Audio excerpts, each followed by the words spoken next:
Bakit nga ba nagtitrending ang pagkain ito? Mga kausyusero, may na-discover na naman tayo na nagtitrending na product, no? Check natin ito kung ano ba talaga itsura niya. Yan, gabi, buksan natin. Ang ganda ng packaging niya, no? Meaty siya, tsaka juicy, ano, ang daling iwain. Tsaka ang bilis niya tak-tak sa lata, hindi mo na kailangan pang suntok-suntokin yung lata kasi di ba yung mga natural na ganto, luncheon meat, kailangan mo pang tusok-tusukin, iwa-iwain yung lata para lumabas. Yan, nagpahid muna tayo ng mantika para prituin na natin tong luncheon meat natin na discover na nagte-trending. Yan, pinito lang natin siya sa non-stick frying pan natin. Pwede rin nyo rin i-check out dyan sa link natin sa Yellow Basket. Yan, napakadali lang yung prituin, 5 minutes, baliktaran lang, total of 10 minutes, luto na siya. Nagprito rin tayo ng itlog, syempre, para mas masarap ang kain natin. Yan, lagyan na tayo ng konting asin. Yan, sa non-stick frying pan. Napakadali lang din ito hugasan. Gamit lang kayo ng silicone na kutsara. Pag gagamitin nyo to, non-stick frying pan natin para mas madali siyang gamitin at hindi masira agad. Kasi two coating naman siya or makapal siya. Kaya maganda. Prito na rin tayo ng bawang.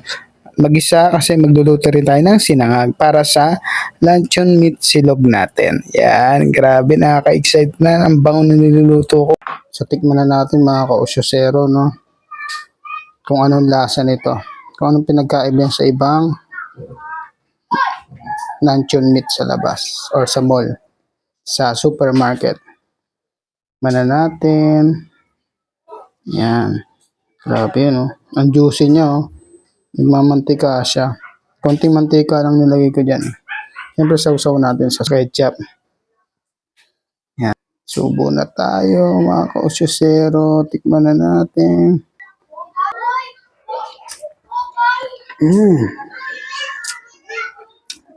Thank you, Lord. Sarap niya, juicy kasi siya. Hindi siya masyado maalat.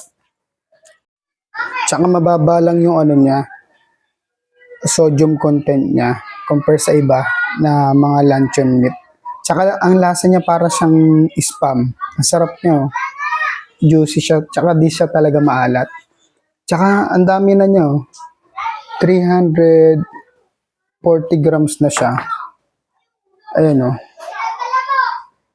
Sa mall, napakamahal nito or sa supermarket, pumapalo ito ng mga 200. Eh dito nabili ko lang siya na buy one take one, dalawa ng ganito.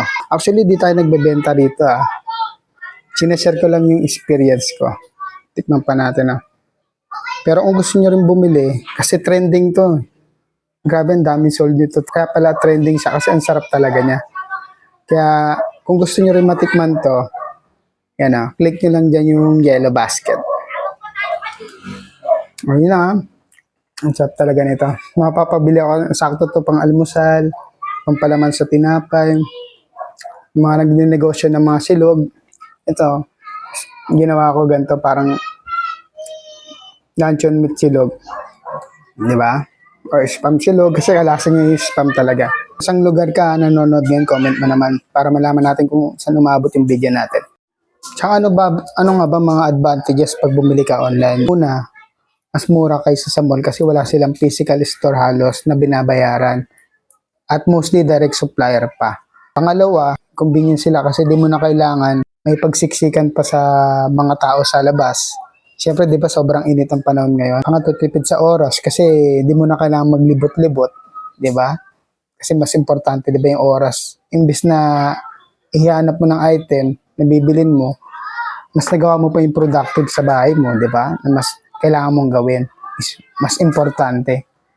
Tapos pang-apat, tipid siya sa pamasahe at pagkain kasi hindi mo na kailangan gumastos, lumabas pa ng bahay.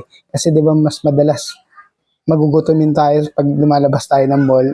Magulat ka, mas mahal pa yung nagastos mo dun sa item compared dun sa nakain mo, mas doble. So yun lang, ha. Kung may natutunan ka sa video natin, follow for more, ha. And maraming salamat. God bless.